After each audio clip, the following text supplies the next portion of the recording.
All right, so we're gonna work on kind of the upper part of the lower respiratory tract today. Last show we were able to kind of work through the nasal cavity and kind of the intro to this. We're gonna kind of start here now and work our way down through the different parts of the throat region or pharynx. We can see here with the three arrows that there's really three main parts to this. You have what's called the nasopharynx, which is kind of the back part of that nasal cavity where it starts entering into the throat.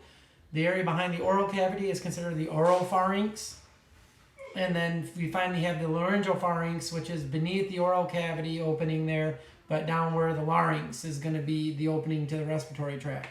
And you can kind of see by looking at this picture, you can see how there's this little trap door that is going over that opening. That is that epiglottis, which is really what's going to regulate airflow in or out of the respiratory tract and prevent food from going down there when you swallow. So the nasopharynx, like I said, is the area behind the nasal cavity and above the soft palate. We have pseudostratified ciliated epithelium here. And generally, we should not get any food materials here. Sometimes if you kind of laugh while you're swallowing something, sometimes you send some up here every once in a while. If you're vomiting, you can sometimes get something out your nose because that soft palate doesn't seal all the way.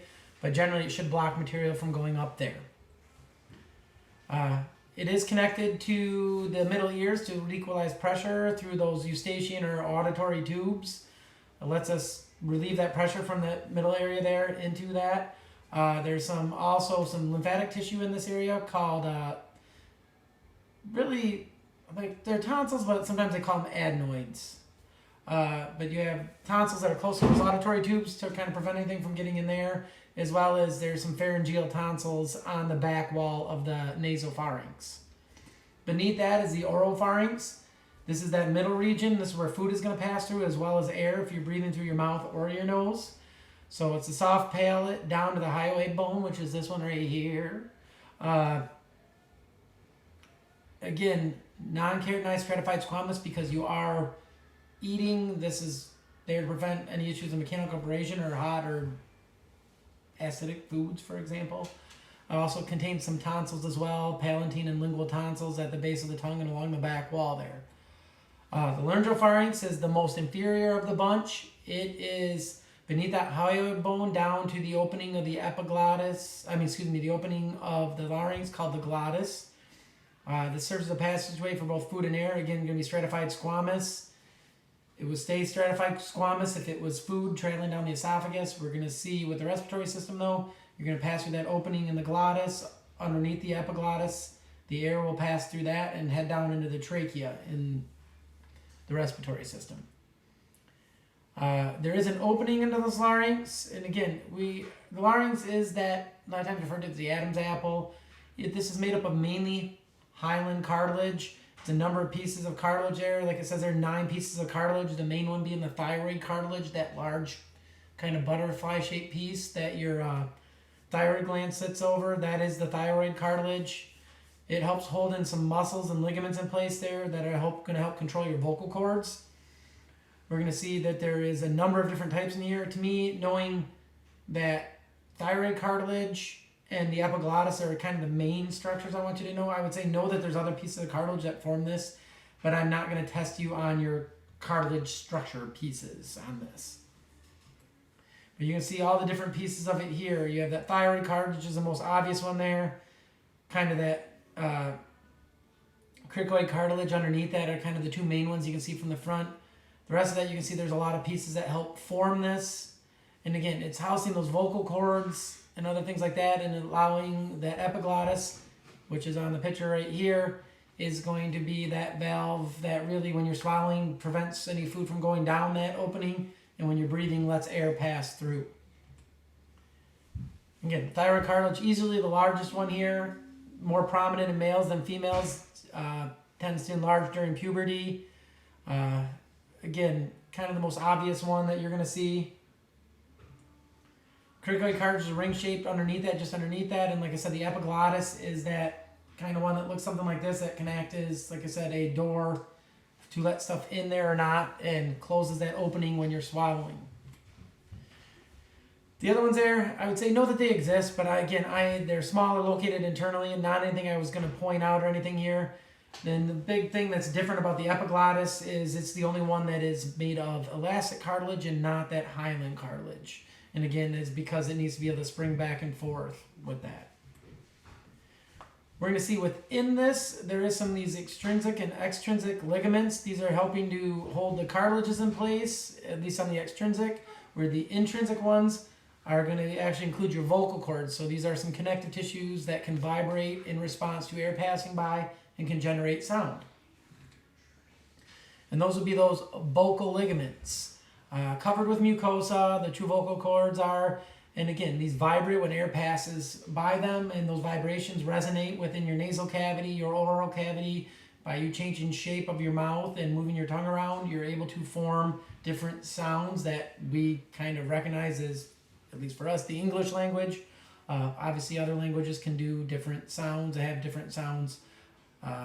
Some of things like Mandarin are actually kind of interesting because those are actually tonal languages where pitch actually plays a role in what the word means.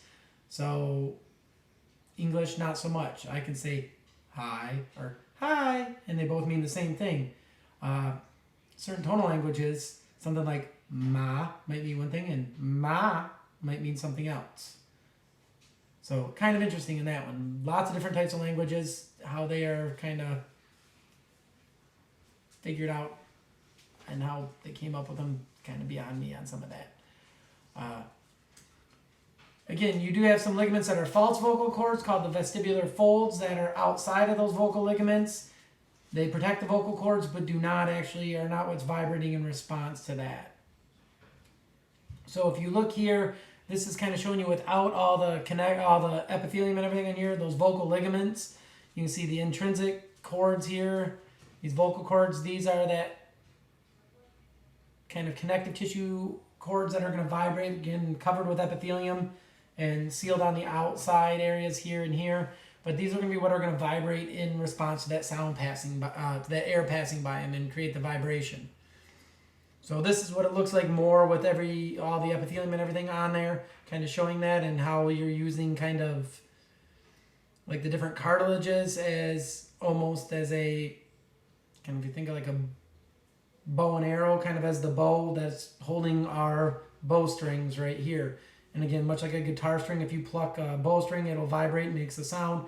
Same thing when air passes by our vocal cords. Again, some skeletal muscles are part of this. Again, these are some of the ones that are going to help. Either the extrinsic ones hold the larynx in place and move it when it's swallowing, when we're swallowing. These intrinsic muscles are involved with tightening and loosening the vocal cords, which are going to allow us to change the sounds we make during voice production, change that pitch.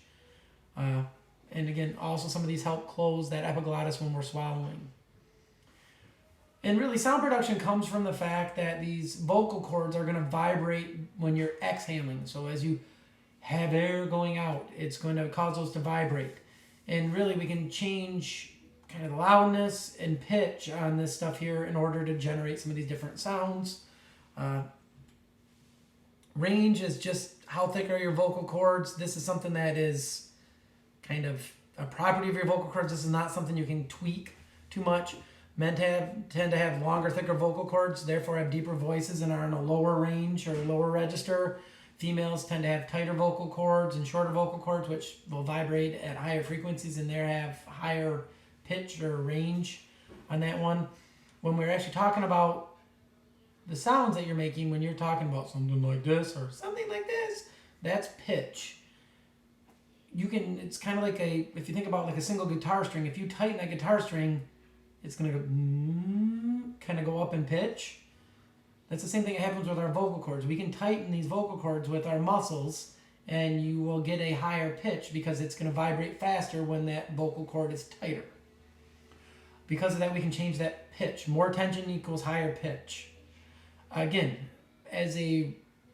your range is just kind of determined by the structure of your vocal cords where, like myself, I cannot go particularly high pitch. It's just I don't have it in there. I can't tighten up my vocal cords enough. They're too broad and other stuff like that to get a really high pitch, where you get people like Mariah Carey that can do that dog whistle pitch almost, where they can really tighten up those vocal cords and they're much shorter where they can get that. Some people have that wide range where their vocal cords are more pliable and they can tighten them up or loosen them a lot more. A lot of us mere mortals don't have that. Loudness really just has to do with how big of the vibration is. So same frequency, but the wave is bigger. So if you think about waves coming on the ocean, the time between the two waves is the wavelength. That's your pitch.